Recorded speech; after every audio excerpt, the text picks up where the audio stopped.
Joining us now, Democratic Senator Tim Kaine of Virginia. Senator, first of all, how did President Biden do yesterday? It seems to me the contrast was set out last night with Donald Trump melting down in New Hampshire and Joe Biden looking pretty presidential in Virginia. Well, Mika, great to be with you guys this morning. And President Biden picked up on a theme that is very powerful in Virginia, and referendum results across the country since Dobbs have shown that it's not a regional issue, it's a national one. Virginia is now the last state in the South that essentially provides to women the protections that they were able to count on under Roe v. Wade. We are it in the South. We just had state legislative elections where a Republican governor and Republican legislative candidates tried to pitch their own version of an abortion ban after 15 weeks. And Virginia voters handed both houses of our legislature to Democrats. This issue is not going away, and Joe Biden and Kamala Harris are going to remind voters on the trail every day that it was Donald Trump who has taken away your rights, and the Republicans under Donald Trump will go even farther. Senator, and certainly your home state, Virginia, shows the power of abortion at the ballot box. We saw that last year. We certainly saw it in the 2022 midterms as well. I did want to ask you about something else that kept happening at that rally yesterday, as the president was repeatedly interrupted by protesters upset with his handling of the situation in the Middle East, upset about what's happening in Gaza right now. And I know there's been some differences in the Democratic Party as to what the approach should be. What is your level of concern about, first of all, just what you're seeing in the Middle East there in Gaza, but also how this could really dog the president going forward? Well, yeah, let's get to the human cost before we get to the politics. It's heartbreaking in a region of perennial heartbreak. This is just it's awful. The Hamas attack on October 7 was horrific, and it was designed and timed for a horrific purpose, to disrupt a normalization discussion between Israel and Saudi Arabia that actually had at its center a discussion about a Palestinian future. Hamas wanted to disrupt that. And then the heartbreaking toll of the war in Gaza in civilian deaths, in inadequate humanitarian aid, and now the escalation you're seeing throughout the region. So, no, I'm deeply concerned about it. I think, again, before we get to the politics, I think the key right now is really redoubling efforts to get hostages released. Because I think to get hostages released, as in the first instance, there would be a trade of hostages for Palestinian prisoners, and there would be a cessation of hostilities for some period of time. And when that happened, remember, the Houthis stopped their escalation campaign during that pause in hostilities. So we need to de-escalate in the region. The last thing the United States needs is to be in another war in the Middle East, for God's sake. We need to de-escalate in the region. And I think the key to that is really putting the focus back on the hostages and doing all we can together with the Israelis, the Qataris, Egyptians, to figure out a way to get hostages released. And in connection with that, you'll have a pause and hopefully a long one in hostilities where we can kind of rebalance this chaotic situation. Good morning, Tim. I want to ask you about an issue that I know that everybody's focused on up there. Immigration, I think, is a really serious issue. The southern border is a very serious political issue for the Democratic Party for November.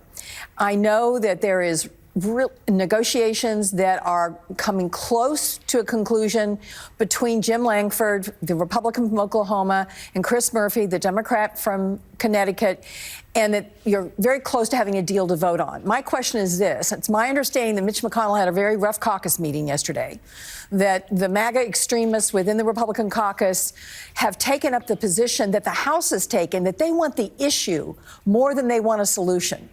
They don't want to pass anything because they want it to still be a huge problem.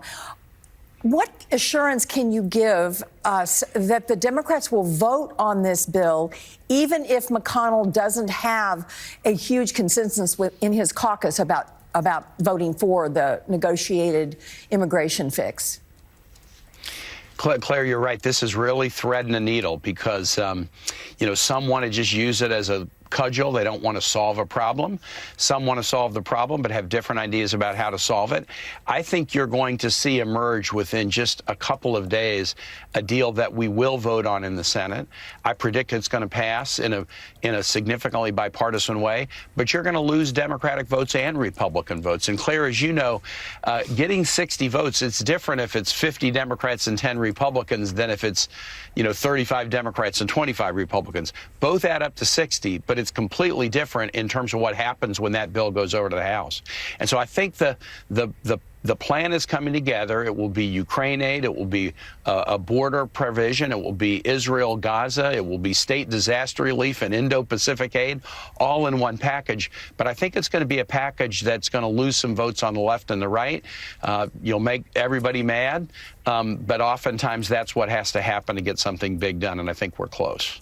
Senator Elise here. You said something just a moment ago, hey, Elise, talking about foreign policy that made a lot of sense. We simply do not need another war in the Middle East. And you are part of a bipartisan letter to President Biden asking for more congressional oversight of the recent bombing of the Houthis. How much support is there for congressional authorization of the strikes in the Red Sea?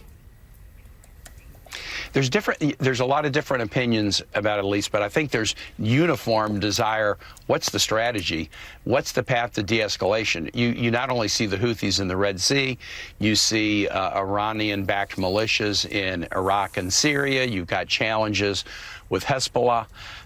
There is just this sense of this widening escalation. I mean, even if just looking at Iran and Pakistan are going back and forth, there's a regional escalation, much of it tied to the war in Gaza. And I think what we want from the administration is, what's the strategy for de-escalation?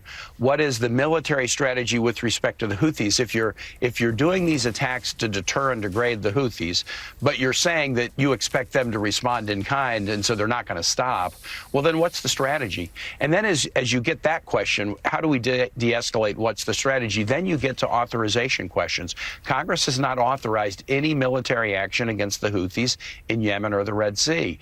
The president has cited self-defense, and he needs to defend American ships, American troops, American personnel. But most of the ships that go through the Red Sea are foreign-flagged ships. Self-defense does not apply to protecting the vessels of foreign nations. It might be a good strategy to do it, but the president can't just do it unilaterally without Congress. So we're pressing the administration in a bipartisan way. What is the strategy? And then once we hear that, then we have to have the authorization discussion, because we can't just stumble and slide into a broader regional conflict without Congress taking it seriously and debating it in front of the American public. Senator, you mentioned the hostages being held in Gaza. And we're talking about a region of the world where nearly every country, every neighborhood seems to have a lit fuse to it. The whole region is on fire with potential large-scale warfare. But one of the biggest impediments, it seems to many people, exists in Tel Aviv.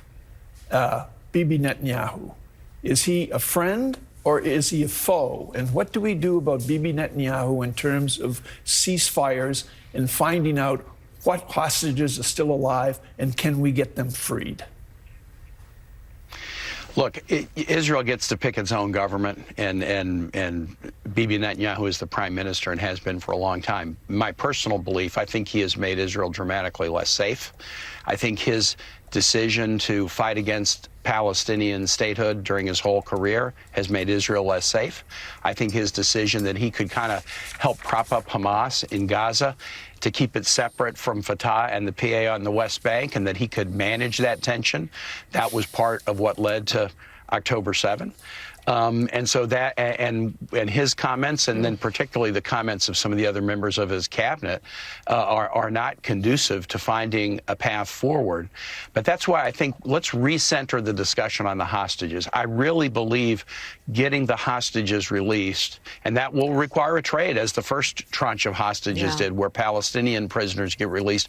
But then you also, by time you stop the hostilities, you can get more humanitarian aid to suffering people.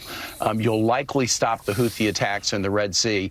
Let's recenter this back on the hostages, because I think a hostage release announcement would be the single most positive development in potentially transforming and de-escalating the situation right now.